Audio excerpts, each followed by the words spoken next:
Hey everyone, I hope you're well and ready to explore another fascinating language family. As you can see, today we're going to have a look at languages in Asia. So we're moving a little further out from the region that we've looked at so far. And specifically, this is the Turkic language family. They are not Indo-European. So up until now, we've looked at the Celtic languages, we've looked at Slavic languages, German, French, English. These are all related through a distant common language. The Turkic ones have developed in a very different region and show very different features, which I think make them really fascinating to look at if your native language is an Indo-European one. There are about 200 million speakers across these different languages here. And I'd just quickly like to go through the biggest ones. As a little note up front, some of the numbers I found differ. So the German Wikipedia site will tell me something different compared to the English one. Sometimes this has to do with what kind of speakers it counts. So is it just native speakers, or is it also speakers who know the language as a foreign language? But I'm not always completely sure about that, so just as a little note up front, these are rough estimates.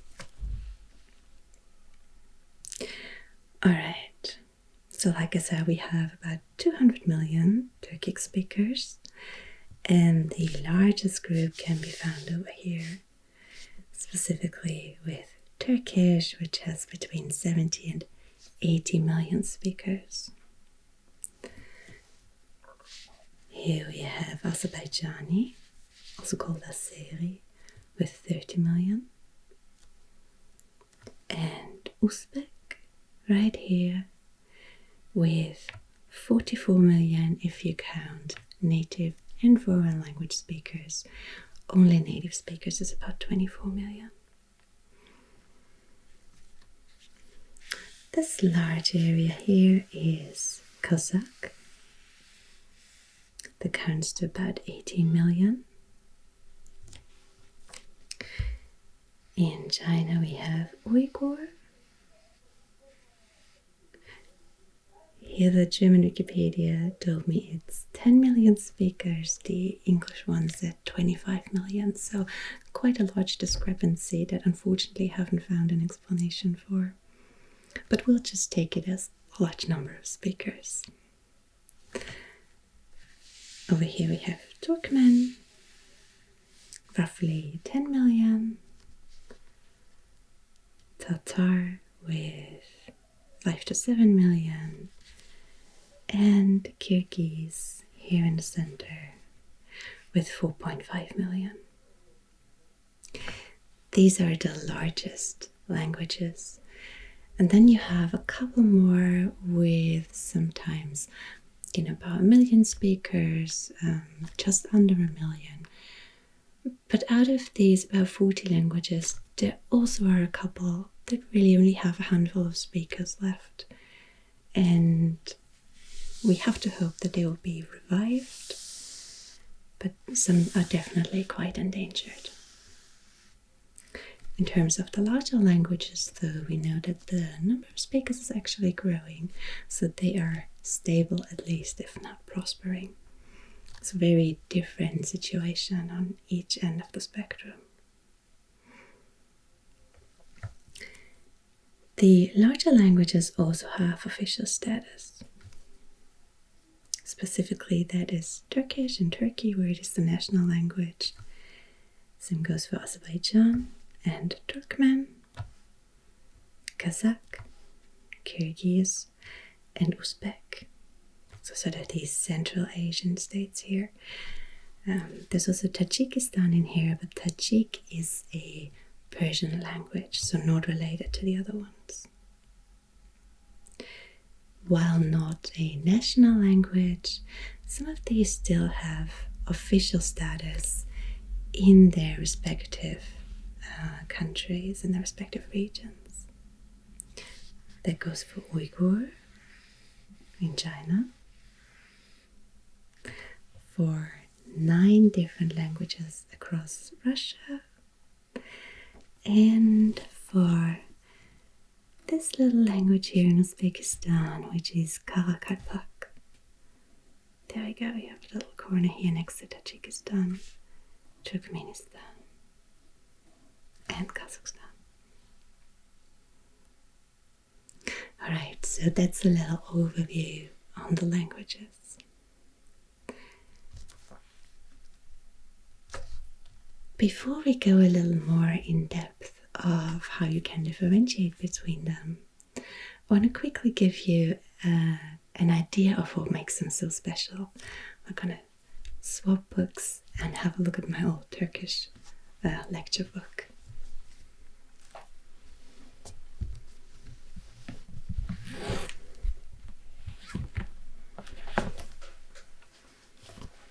Alright, so here we are. Güle Güle from many years ago. And I'm going to have a look here at some grammar explanations. There are 2 distinct characteristics that I want to show you that are typical for pretty much all Turkic languages. The first aspect is that they are agglutinative. That means that you tuck these endings onto the word.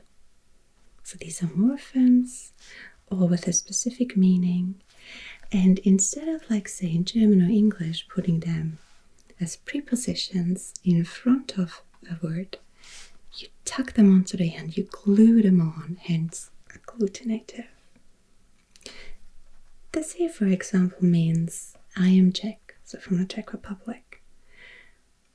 You can say ben, which means I, but you can also leave that out, because it's added to the end of the word anyway.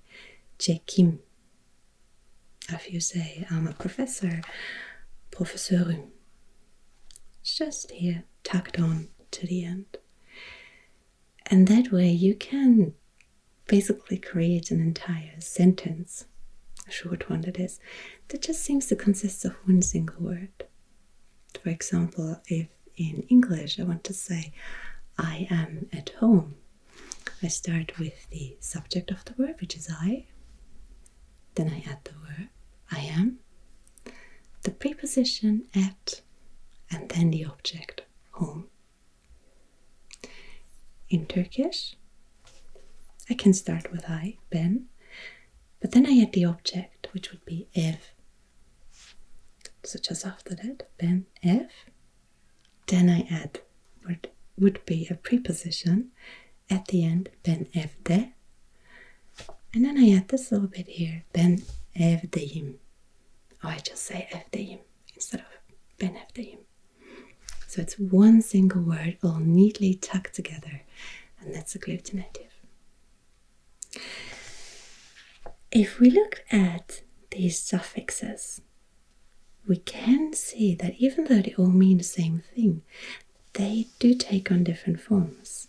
And that is the second fascinating aspect. That is the vowel harmony. And that's also typical for all Turkic languages, though in some it is not quite as present anymore. What does that mean?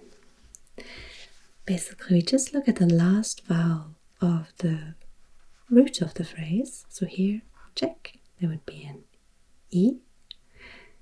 And then depending on that vowel, we decide which vowel comes into the suffix. So here we have E or I, and they take an I, Cekim, or I Switzerliyim, I'm Swiss. If it's Ö or Ü, we add an Ü, Professorum or Türküm. So I'm professor or I'm Turkish. after a or it's this So that's similar to a sound that you have in the Slavic languages. Almanım or Fransızım. I'm German or French. And the last two vowels are O and U, and they take a U. Hispaniorum and Luxembourgium. So I'm Spanish or from Luxembourg. This is the complex vowel harmony, and it differentiates between front vowels E, I, Ö, U, and back vowels A, Ö, O, U. Additionally, you differentiate between unrounded and rounded vowels. I don't know, that seems kind of complicated, but it's really regular, and once you get into it, it becomes quite clear and quite harmonious after all.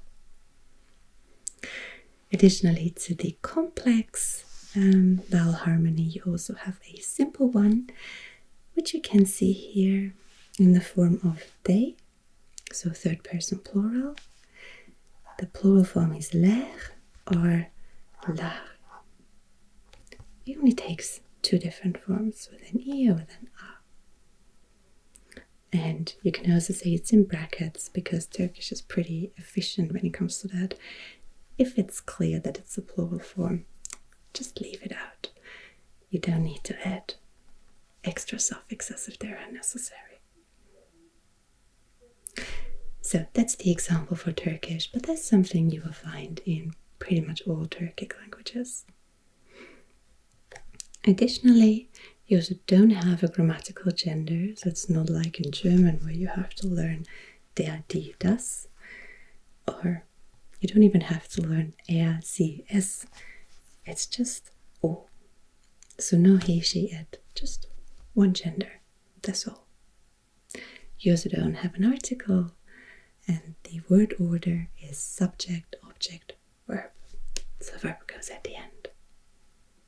Okay, but I think that's enough grammar. So, Güle Güle to this book. And let's get back to our map.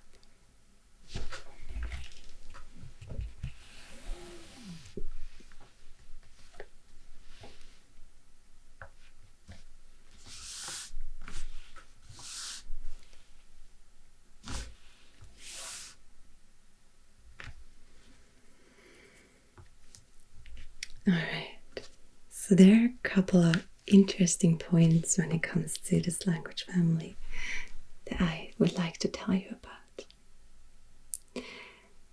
For one, there are two distinct branches. The first branch is called Ugurik, and there's only one single language left in this branch, and that's right up here in Russia along the Volga. This is Tuvan.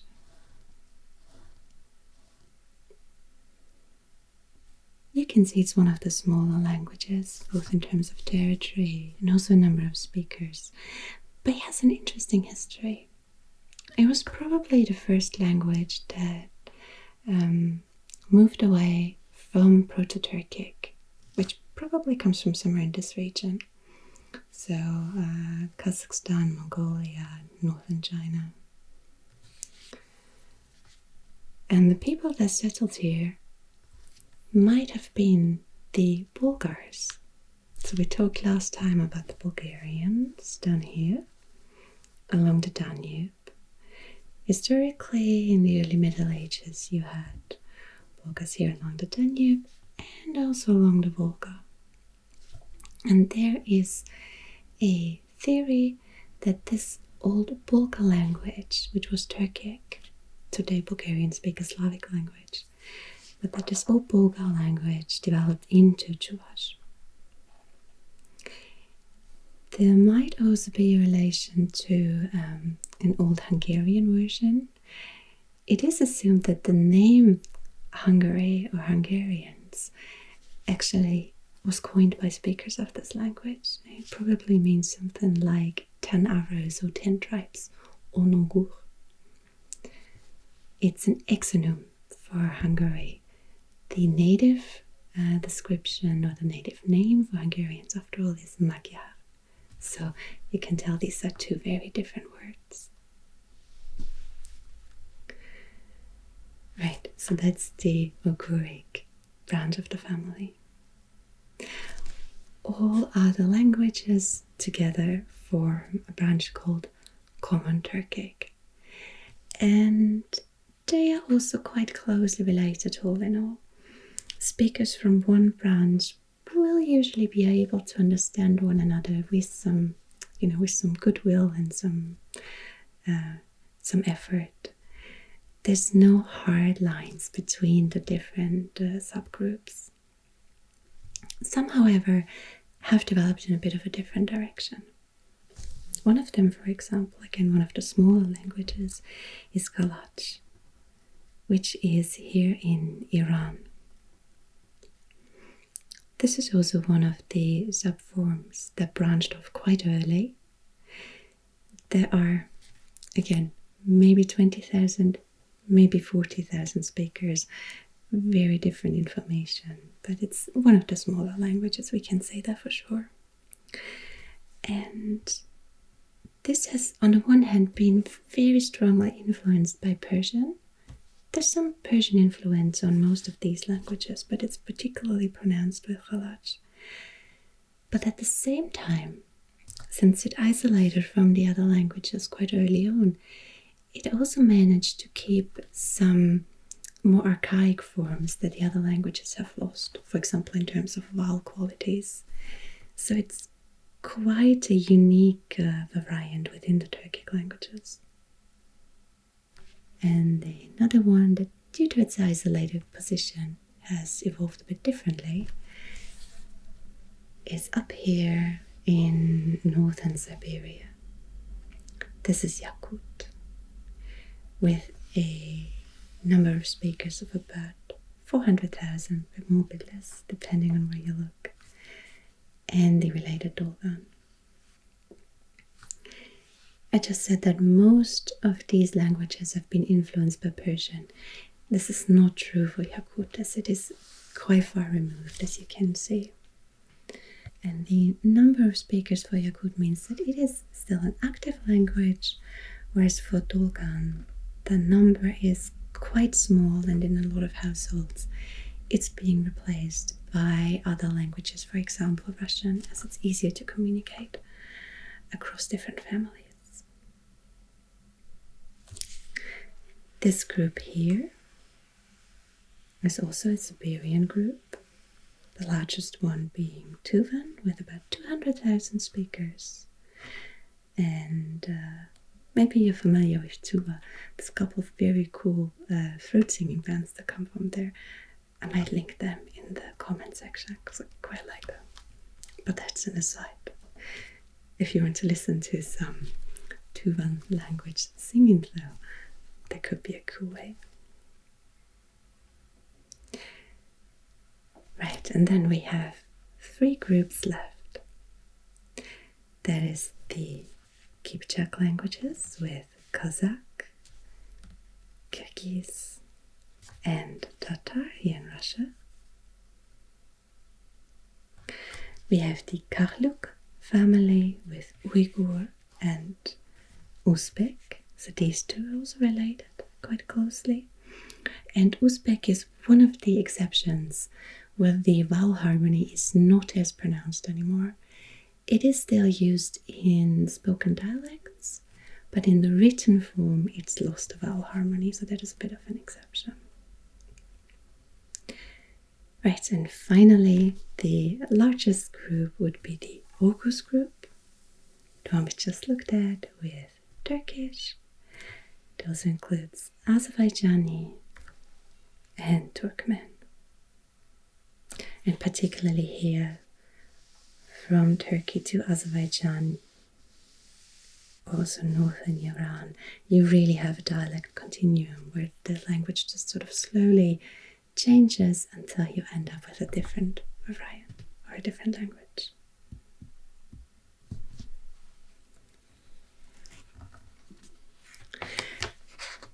Now, if you read anything about the Turkic language family, you will quickly notice that it's often listed as part of the Altaic language family.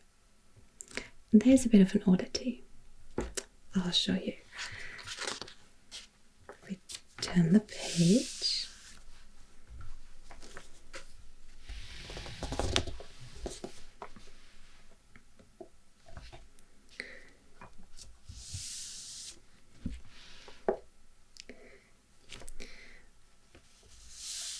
Alright, so here we've shifted a little further east and we're looking at Russia, Mongolia, northern China. This would be Kamchatka. If we continue here across the water, we will get to Alaska. So we're really right out on the corner. Now, the interesting thing is that, especially with the Mongolian languages and the Tungusic languages, which are marked in green,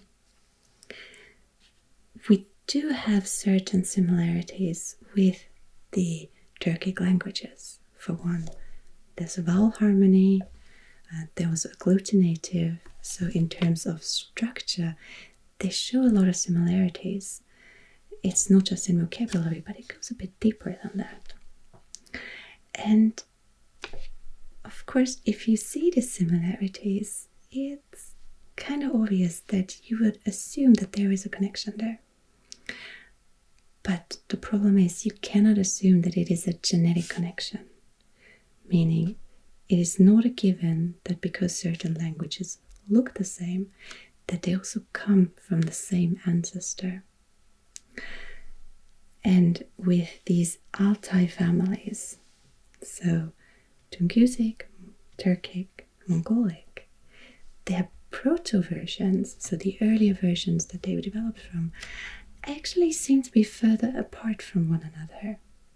So they moved closer together over time, rather than moving apart, as most languages do. One explanation for that could be that it's a so-called Sprachbund, so a linguistic area. All three language families probably come from somewhere in this area here. So maybe the corner between Kazakhstan and Mongolia. This is where the Altai mountains are, hence the name, Altai languages. It's also been proposed that maybe it's here in northern China, somewhere in this area either way.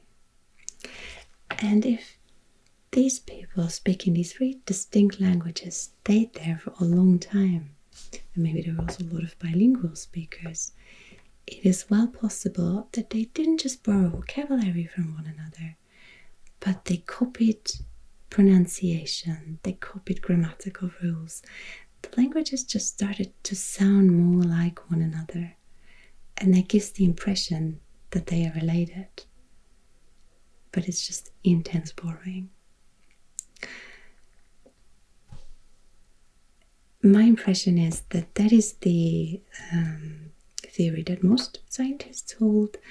There is, however, also a group that is convinced that there is an Altaic language family. So you really have both theories, and there's no definite answer for that. If it's true that there was a Proto-Altaic language, then that would have been spoken something like 7,000 years ago. So it would make the family extremely old, and much older than, for example, the Indo-European languages.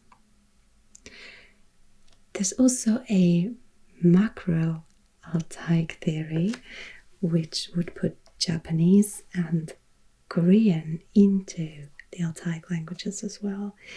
This is not widely accepted, but there might actually be a connection between the Turkic languages and Korean, depending on which studies you read. For the micro-Altaic version, so Tungusic, Turkic, Mongolian, there would be 66 living languages. For Macro-Altaic, including Japanese and Korean, there would be about 74 living languages. But again, it's a bit of a mystery, and we'll just have to live with some uncertainty in that regard. Either way, if you are interested in learning a language that feels completely different and that challenges you and shows you really new and exciting things that you can do with grammar and how language can function, I would very much recommend trying out a Turkic language. They're quite beautiful and elegant and absolutely fascinating. Right, so thank you for watching. Hope you found this interesting. And I'll see you again next week.